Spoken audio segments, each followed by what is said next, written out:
Hello student, આજે આપણે ગ્રામરમાં એક નવો ટોપિક શીખીશું જેમાં છે કમ્પોઝિશન. એમાં છે ડાયલોગ રાઇટિંગ. હવે તમારે રાઇટ કરવાનું આવશે. જેમાં સૌથી પહેલા છે ડાયલોગ રાઇટિંગ. ડાયલોગ રાઇટિંગ એટલે શું? તો કે એક કોઈ પણ બે વ્યક્તિ હોય એના વચ્ચેનો સંવાદ છે કે આપણે બોલતા હોય અને સામેની વ્યક્તિ સાંભળતી હોય. તો અહીંયા તમને બે ડાયલોગ આપેલા છે તે આપણે જોઈએ. એમાં સૌથી પહેલા તમને જે ઉપર આપેલા છે એ કાઉન્સ આપેલા છે કે જે અહીંયા તમને ખાલી જગ્યા દેખાય છે એમાં તમારે લખવાના છે. અહીંયા તમને એક ફ્રેન્ડ અને યુ એટલે કે તમે અને તમારા ફ્રેન્ડ વચ્ચે શું સંવાદ થાય છે, વાતચીત શું થાય છે એના વિશે અહીંયા એક ડાયલોગ આપેલો છે. તો સૌથી પહેલા આપણે એના વિશે જોઈએ. અહીંયા સૌથી પહેલા એ પૂછે કે ફ્રેન્ડ સે. હવે ફ્રેન્ડ શું પૂછશે એટલે જવાબમાં ધીસ ઇઝ ગુંજન આવશે. તો સૌથી પહેલા એમાં આવશે હુ ઇઝ ધીસ.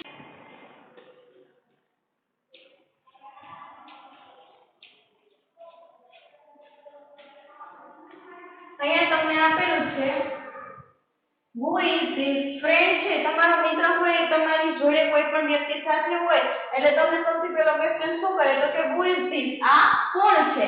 હવે આપણે શું રિપ્લાય આપીએ તો કે કોઈ પણ જે તે વ્યક્તિ હોય તેનું આપણે નામ આપીએ. અહીંયા આપણને આપેલું છે કે ધીસ ઇઝ ગુંજન, આ ગુંજન છે. હવે પાછો મિત્ર છે પૂછે છે ફ્રેન્ડ સે ઇઝ હી યોર બ્રધર. શું તે તમારો ભાઈ છે. હવે આપણે શું કહીશું? જો ભાઈ હોય તો હા કહીશું, નથી તો ના કહીશું. એમાં અહીંયા આવશે he is my neighbour. Neighbour એટલે કે પાડોશી. તો આ ખાલી જગ્યામાં લખવાનું હી ઇઝ માય નેબર.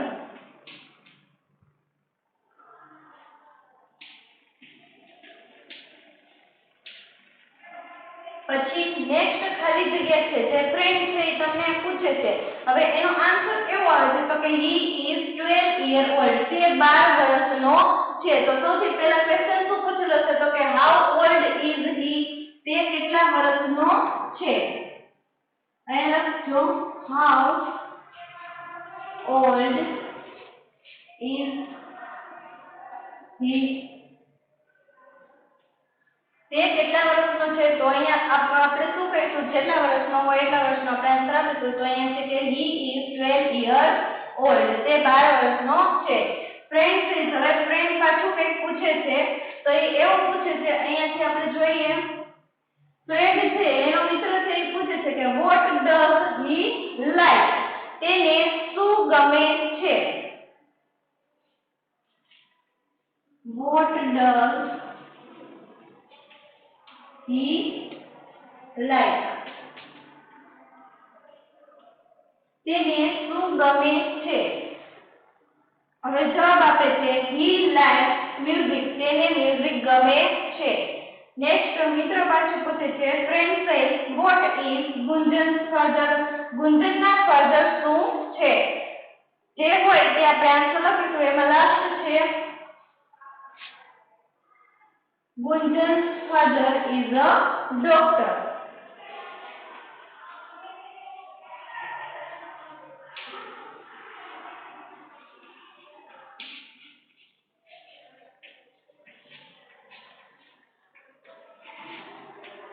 ગુંજનના પિતા ડોક્ટર છે.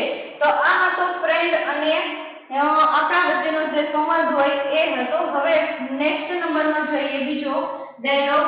એમાં સૌથી ઉપર તમને પોઈન્ટ્સ આપેલા છે જે તમારે ખાલી જગ્યા ફિલઅપ કરવાની છે. એમાં એક અભા અને તેજસ્વીની વચ્ચેનો સંવાદ છે.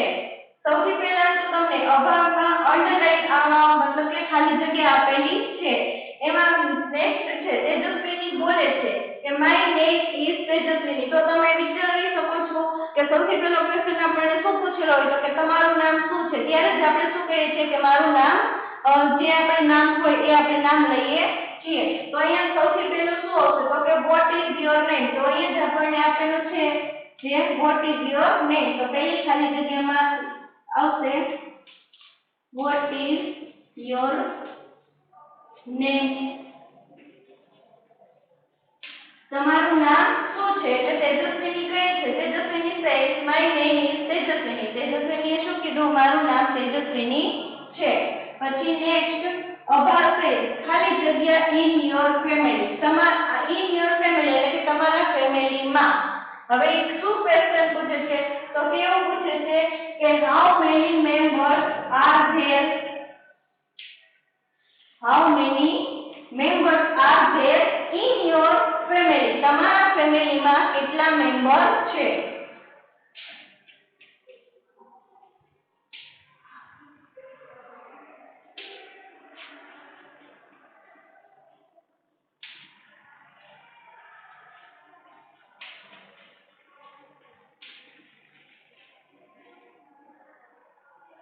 How many members are there in your family? તમારા ફેમિલીમાં કેટલા મેમ્બર છે? હવે તેજસ્વીની છે રિપ્લે આપે છે. શું આપે છે? તો કે there are 4 members. અહીંયા લખજો there are 4 members.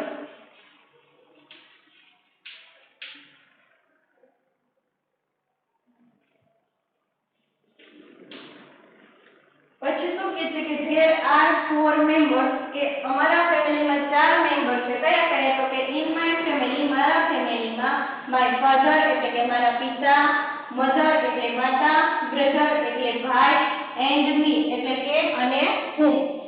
મારા પિતા, માતા, ભાઈ અમે 4 મેમ્બર ફેમિલીમાં છીએ. પછી next Abbas says what is your father? તારા પિતા શું છે? અબાસ એવું ક્વેશ્ચન કરે છે. તેજસ્વીની રિપ્લે આપે છે my father is a farmer. farmer એટલે કે ખેડૂત. અહીંયા લખજો my father is a farmer. મારા પિતા ખેડૂત છે. અભા says પાછું અભા કહે છે what is your brother's name? તારા ભાઈનું નામ શું છે? તેજસ્વીની says તેજસ્વીની આન્સર આપે છે my brother's name. અહીંયા શું આવશે? my brother's name.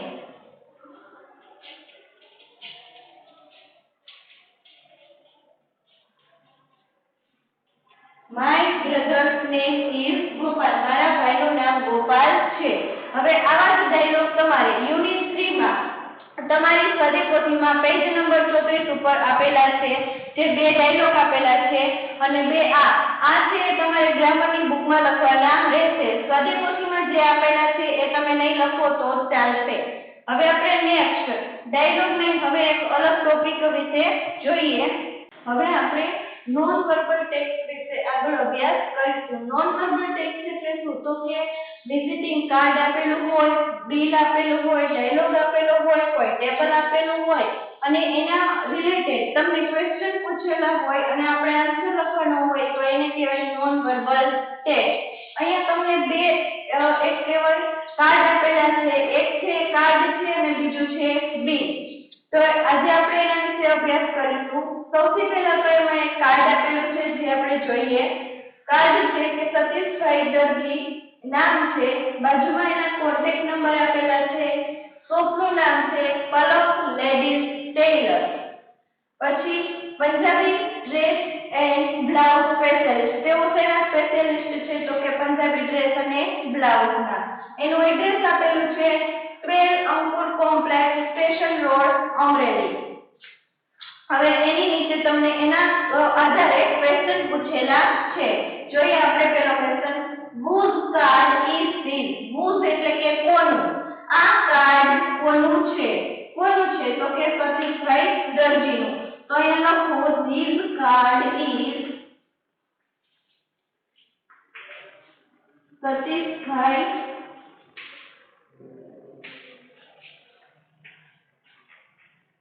Darji.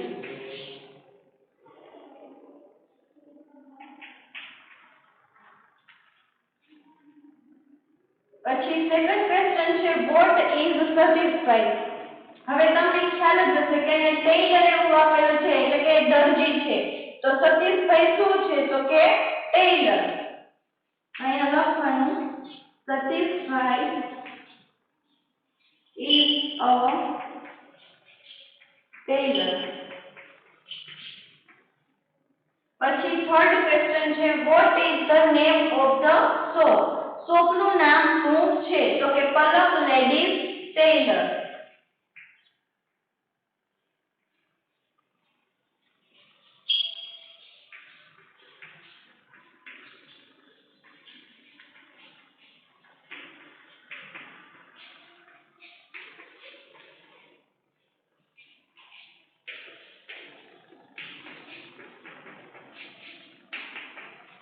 Shop નું નામ છે ડબલ ઇન્વર્ટેડ કોમામાં લખજો.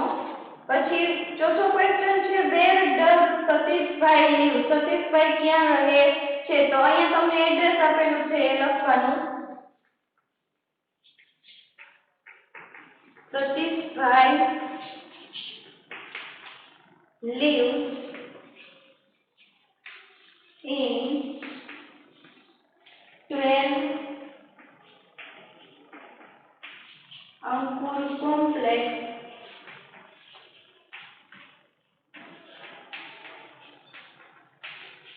Station road, Amreli.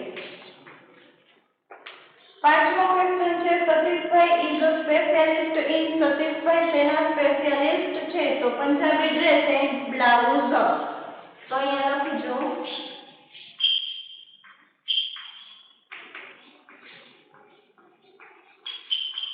Punjabi dress and blouse. આ હતું કાર્ડ વિશેની માહિતી. હવે આપણે નેક્સ્ટ જોઈએ જેમાં તમને એક બિલ આપેલું છે. હવે આપણે કોઈ પણ વસ્તુ ખરીદી લઈએ પછી આપણે કઈ કઈ વસ્તુ કેટલી કેટલી લીધી છે એનો આપણા નામનું બિલ હોય છે. તો અહીંયા એક સ્ટેશનરી માટેનું બિલ છે જેમાં છે Aditya book store 12C demo residence road Bhavnagar અને અહીંયા નામ આપેલું છે કે શ્રેયા દવે. શ્રેયા દવે કરીને જે છે એનું આ બિલ છે. ડેટ છે 12 જૂન 2013. હવે અહીંયા આઈટમ આપેલી છે ક્વોન્ટિટી. ક્વોન્ટિટી એટલે કે નંગ. પછી છે રેટ. તો કે આપણે કોઈ પણ એક વસ્તુ છે એ કેટલા રૂપિયામાં ખરીદીએ છીએ એટલે કે એક વસ્તુની કિંમત આપેલી છે અને એમાઉન્ટ એટલે કે ટોટલ. આપણે પેલું જોઈએ કે single line notebook. Single line notebook 6 ખરીદેલી છે. એકના રૂપિયા છે 20, 6 ના સાઈઝ છે 120. પછી છે લોંગ બુક એ 2 ખરીદેલી છે. એકના 65 રૂપિયા છે, બેના થઈને થાય છે 130. પછી છે ક્લાસ એ એકના રૂપિયા છે 20 અને એક જ લીધેલી છે એટલે 20 જ રહેશે. પછી છે ડિક્શનરી એ એક જ લીધેલી છે એના રૂપિયા 190 છે અને કુલ ટોટલ એમાઉન્ટ પણ 190 છે. અને અહીંયા બધાનો ટોટલ આપેલો છે 460 એટલે કે 460. હવે આ કાર્ડને આ બિલને આધારે તમને નીચે ક્વેશ્ચન આપેલા છે. એમાં સૌથી પહેલો ક્વેશ્ચન છે કે which item cost ₹190? કઈ આઇટમની કિંમત 190 રૂપિયા છે?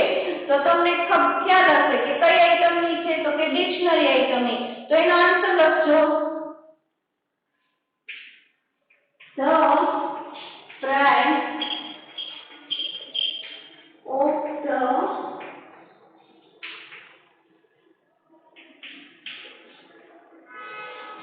dictionary item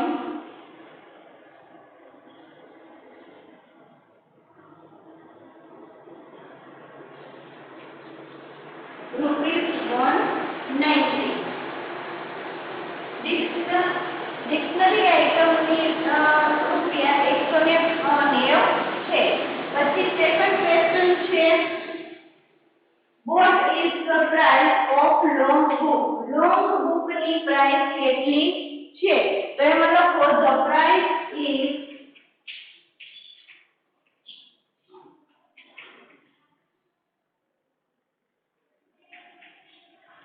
long book ની કેટલી છે? 65. તો લખવાનું the price is 65 of one long book.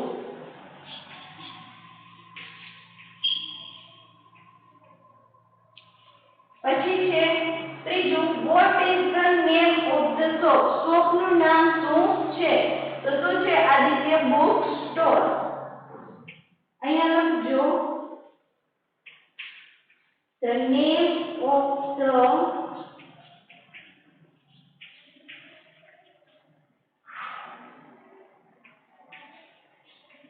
So is Aditya bookstore. પછી ચોથું છે how many single line notebooks did Shreya buy? શ્રેયાએ કેટલી સિંગલ લાઈન નોટબુક ખરીદી? તો સિંગલ લાઈન નોટબુક કેટલી ખરીદેલી છે? 6. અહીંયા લખજો શ્રેયા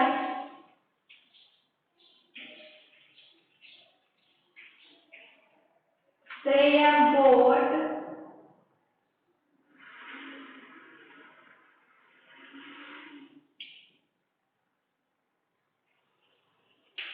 2 single line notebooks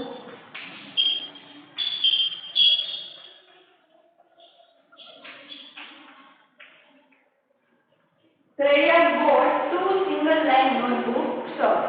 પછી પાંચમો ક્વેશ્ચન છે what is the total amount of the bill? Total bill નું એમાઉન્ટ કેટલું છે? તો કે કુલ ટોટલ એમાઉન્ટ એટલે કે 460 એટલે કે 460 છે. તો અહીંયા લખજો the total amount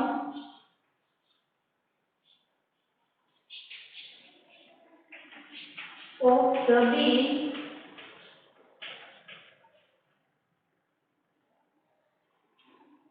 is 460. હવે આપણે નેક્સ્ટ લેક્ચરમાં એક નેક્સ્ટ ટોપિક સાથે મળીશું. ત્યાં સુધી થેન્ક યુ. આશા છે કે આ તમને સમજાઈ ગયું હશે અને પરીક્ષાની અંદર તમને આ રીતે કોઈ એક બિલ કાર્ડ આપેલું હોય તો તમારે આ રીતે ઉપરથી જોઈને ક્વેશ્ચન આન્સર લખવાના રહેશે. હવે નેક્સ્ટ લેક્ચર